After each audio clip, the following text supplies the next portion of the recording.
10 years ago, my fiancée left me a few weeks before our wedding. I'm 38 now. We grew up in a small town. We were friendly, went to the same school, but we were never in the same clique. She was one of the popular kids, and I wasn't. A few years after college, I moved back home when my dad got sick. I found a job in my field about 45 minutes away from home. I would help take my dad to his chemo appointments. It was during one of those appointments I ran into my ex. She now worked at the hospital.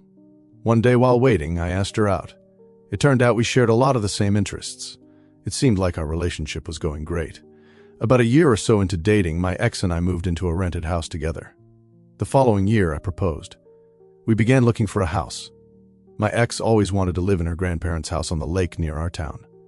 Her family was forced to sell the house when her grandparents died because of an inheritance dispute. 6 months before our wedding, a chance event happened. The couple who bought her grandparents' lake house had grown tired of our snowy winters.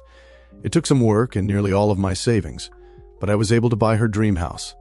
It was going to be my surprise wedding present, so I didn't dare tell her or anyone in her family my plans. A month before our wedding, my ex and her friends went to Miami for her bachelorette party. I'm not sure all of what happened there. Part of me doesn't really want to know, but I do know her high school boyfriend was there. When she got back from the trip, she broke down and confessed she was afraid to get married and wanted to call it off. It was a mess. She later moved to Florida and eventually married her high school boyfriend. I ended up moving back to the city for an amazing job. In the meantime, I still had the lake house. With the help of my mom and dad, we started to fix up the lake house. It took a few years. My mom and dad would look after the contractors while I was in the city. Having the house was perfect when everything locked down. I was able to escape the city and work remotely from the lake house. I now live here full-time and work remotely. This summer we had 4th of July at the lake house. My sister-in-law used photos from the lake this summer in her Christmas card. One of those cards made it to my ex's cousin. The cousin recognized the house. The Saturday before New Year's, my ex's mother and sister were at my front door. After pleasantries and answering their initial questions, they made an offer to buy it. I refused. They were not happy. A few days later, I got a long text from my ex. This was the first time in about 9 years she has talked with me. She called me an ass for keeping this from her. Her family is blaming her for losing the house again. She then asked me to sell. I still have no intention to sell. Now her and her family are complaining on social media that this is some sort of revenge. One of my best friends, Carla, is getting married soon. I'm a 29-year-old guy, and she's 31. It's only meant to be a small backyard type of wedding, but they've been planning it for a few months now. Originally, it was supposed to be on my property. They wanted it because it's private, has lots of open space for the reception, a nice view, and the house could be used for them to get ready and stuff. Of course I said yes.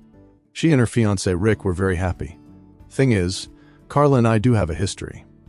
We went out on and off in college but decided to stay friends. Then I met my wife. We got married. Carla met Rick, and now here they are. Now my wife knows I went out with Carla back in college and she didn't care. Carla still went to our wedding and everything. I never knew if Rick was told or not. It's not my relationship, therefore not my business to say anything, so I never did. Rick found out recently, and not in the best way. Not sure how, but from what I heard from friends is that one mutual friend told him we used to date. I have no idea why. Not only that, but apparently Carla said a couple years ago she was still in love with me when she was already dating Rick. I don't have actual confirmation if that's exactly what he was told. All Carla's told me is that Rick was told about our past, and he's angry at her for never saying anything. It became quite a drama, and I didn't hear from her for over a month until now. She told me they're going to couples counseling, and that the wedding is still on. But Rick requested that I not attend. It sucks, but I totally get why he wouldn't be comfortable. Then I asked the obvious question. Where are they going to hold the wedding then? To my surprise, she said they still want it at our place. Rick said so too, and in my mind I'm going, he doesn't want the guy who dated his fiancée years ago at the wedding, but still wants the wedding at his house. My wife and I are expected to just not be at our home that weekend, and I told Carla no. They're going to have to find someplace else since we're not going to simply leave our home to them for the weekend. Not only for safety reasons, but it just doesn't make sense. Rick doesn't want me around because he's not comfortable, but is comfortable enough to have their wedding at my house. They really want their wedding here, though. And because of that, I've been bugged by not only her, but also Rick and some friends who think I'm being a petty asshole for not letting them have the wedding here anymore. Honestly, I don't think that I am.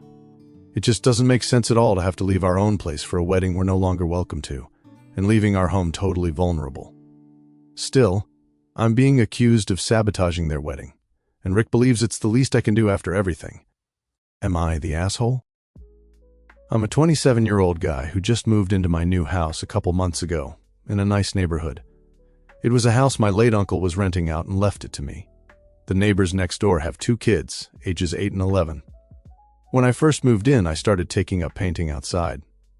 Not a professional, but I used to love it in high school, so I decided to try again since I'm not really busy with work and have the free time.